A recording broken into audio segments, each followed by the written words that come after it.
ایک صحابی تھے جن کا نام نعیمان ابن عمرو رضی اللہ تعالیٰ عنہ تھا، اور یہ وہ صحابی تھے جنہوں نے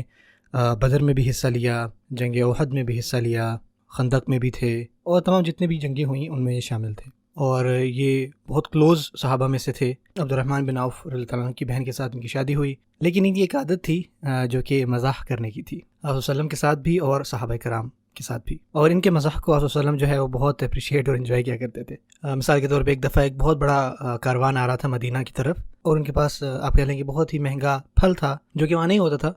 تو انہوں نے ان سے پھل لے کے آپ صلی اللہ علیہ وسلم کی خدمت میں پیش کیا اور ان کو کہا کہ یہ آپ کے لیے تحفہ ہے، تو آپ صلی اللہ علیہ وسلم کو لیا اور کھا لیا۔ اور جب بھی وہ قافلے والے لوگ نعیمان کے پاس آتے اپنے پیسے لینے، تو وہ کہتے کہ میں نے تو نہیں کھائے، وہ تو رسول صلی اللہ علیہ وسلم نے کھائے، آپ جائیں اور ان سے ریکویسٹ کریں کہ وہ آپ کو پیسے دیں۔ یہ لوگ جو تھے جو آئے تھے وہ گئے آپ صلی اللہ علیہ وسلم کے پاس اور اپنا انہوں نے کہا کہ وہ ہمیں معاوضہ چاہیے، تو رسول اللہ صلی اللہ علیہ وسلم جواب دیا کہ آپ کس بارے میں بات کر رہے ہیں، وہ تو مجھے تحفے کے طور پہ دیے گئے تھے۔ نعیمان رضی اللہ عنہ کو بلایا اور انہوں نے پوچھا کہ کیا آپ نے یہ مجھے نہیں کہا تھا کہ یہ میرے لیے تحفہ ہے؟ تو انہوں نے کہا یا رسول اللہ، کیونکہ مجھے ایسا فیل ہوا کہ آپ سب سے زیادہ ڈیزرو کرتے ہیں، میرے پاس پیسے نہیں تھے، تو یا رسول اللہ آپ ایسا کریں ان کو پیسے دیتے۔ تو اس پر رسول صلی اللہ علیہ وسلم جو ہے وہ بڑا کھلکھلا کے ہنسے اور انہوں نے ان بندوں کو جو ہے وہ پیسے دے دیے۔ اور سوال آپ دیکھیں نا ان کی زندگی کے بارے میں پڑھیں تو آپ کو بہت زیادہ ایکسٹریم ایگزامپلز بھی ملتی ہیں۔ مثال کے طور پہ ایک دفعہ رسول صلی اللہ علیہ وسلم ان کے پاس کوئی شخص بیٹھا ہوا تھا ان کے گھر میں، یہ ایک بدو تھا اور اس نے اپنا جو اونٹ تھا نا وہ باہر باندھا ہوا تھا، اور صحابہ کو یہ بات پتہ تھی کہ جو نعیمان ہے نا وہ بہت زیادہ مزاح کرنے والے ہیں، تو انہوں نے کیا کیا، حضرت نعمان کا نا وہاں دھیان پڑوایا کہ چیک کریں ایک اونٹ ہے، تو انہوں نے پتہ کیا کیا، انہوں نے وہ اونٹ پکڑا اور اس کو ذبح کر دیا،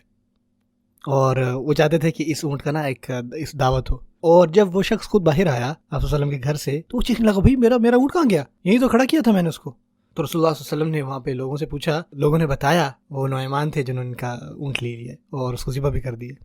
اور کھڑے میں چھپے ہوئے تھے، اپنے آپ کو مٹی میں چھپا لیا تھا انہوں نے، اوپر جو کھجور کے تنے ہوتے ہیں ان کو رکھ دیا۔ تو رسول اللہ صلی اللہ علیہ وسلم ان کے پاس گئے، ان کی مٹی جھاڑی، اور اس بات پہ بھی بہت کھلکھلا کے ہنسے آپ صلی اللہ علیہ وسلم، اور پھر ایٹ دا اینڈ آپ صلی اللہ علیہ وسلم نے خود جو ہے اس بندے کو جو جتنی بھی اس کی قیمت بنتی تھی وہ دی، اور پھر اسی بندے کے ساتھ وہاں بیٹھ کے انہوں نے اس کی دعوت بھی کی۔ تو رسول صلی اللہ علیہ وسلم بڑا خیال رکھتے تھے اس چیز کا، اور جتنا بھی وہ مزاح کرتے تھے نا آپ صلی اللہ علیہ وسلم کبھی بھی ان کو مائنڈ نہیں کرتے تھے، بڑا انجوائے کرتے تھے۔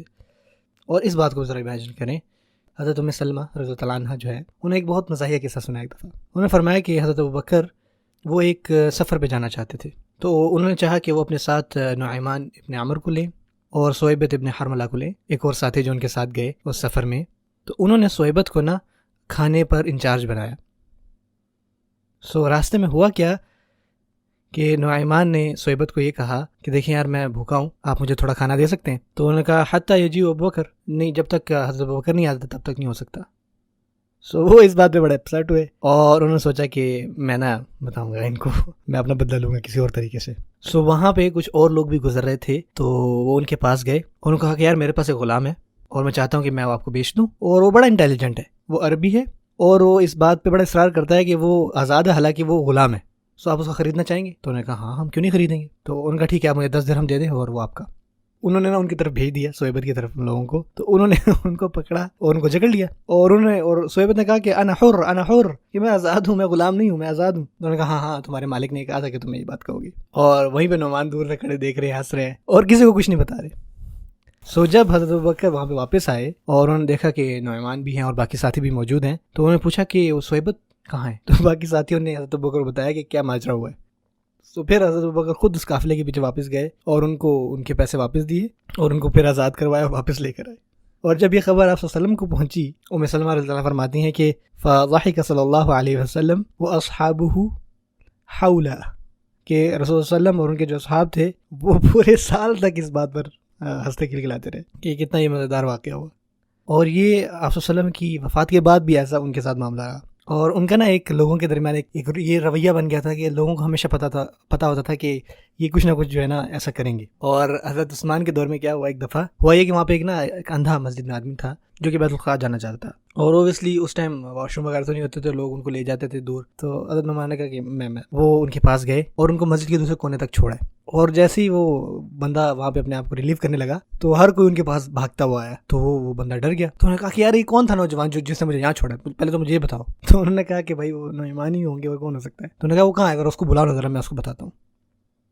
جب وہ نعیمان واپس آئے نا ان کے پاس، انہوں نے اپنی آواز بدلی اور انہوں نے کہا کہ آپ نعیمان کو ڈھونڈ رہے ہیں؟ انہوں نے کہا جی ہاں بالکل۔ تو انہوں نے ان کو پکڑا اور ان کو حضرت عثمان کے پاس لے گئے جو کہ اس ٹائم خلیفہ تھے، اور ان کو کہا کہ یہ ہے وہ، یہ نعمان ہے تو وہ ان کے اوپر چلے گئے، اور حضرت عثمان بہت گلگلا گیا ایسے، کہ ان کو پتہ تھا کہ بھائی کیا ایکسپیکٹ کیا جا سکتا ہے، اور حضرت نعمان وہاں سے جو ہے وہ چلے گئے۔ اس سے ہمیں کچھ چیزیں سامنے آتی ہیں۔ سب سے پہلی بات یہ کہ آپ صلی اللہ علیہ وسلم اور ان کے جو اصحاب تھے وہ اپنے آپ میں ہنسی مزاح رکھتے تھے، لیکن اگین اس کی شرطیں ہیں، کنڈیشنز ہیں، اور ابھی بھی کہہ سکتے ہیں کہ یار انہوں نے تو بڑے ایکسٹریم لیول کے مزاح کیے، لیکن ان کو اس کے ساتھ ساتھ اپنی حدود بھی پتہ تھی، اور آپ صلی اللہ علیہ وسلم کو جب بھی ان کے حوالے سے پتہ ہوتا تو آپ صلی اللہ علیہ وسلم جو ہے ہمیشہ اس پر مسکراتے ہنستے تھے، اور جو بھی اس کا خمیازہ ہوتا تھا آپ صلی اللہ علیہ وسلم خود بھی بھرا کرتے تھے، اور جب بھی وہ ہوتے تھے نا لوگ ہمیشہ ان کے خوش ہوتے تھے۔ آپ پتہ ہے کان صلی اللہ علیہ وسلم بسامن ضحاکن، آپ صلی اللہ علیہ وسلم مسکراتے بھی تھے اور ہنسا بھی کرتے تھے، لیکن اگین ان کو پتہ ہوتا تھا کہ کون سا مزاح ہے اور کون سا مذاق ہے، اور کبھی مزاح میں جھوٹ نہیں ہونا چاہیے۔ اس چیز کو دیکھیں کس طرح سے ڈفرینٹ اصحاب کی پرسنالٹیز تھیں، اور ہمارے لوگوں میں بھی لوگوں کی ڈفرینٹ پرسنالٹیز ہوتی ہیں، اور ہمیں چاہیے کہ ہم ایک دوسرے کے ساتھ نا ایک اچھا ریلیشن رکھیں، ہر کسی کا پتہ ہو کہ کون کیا ہے۔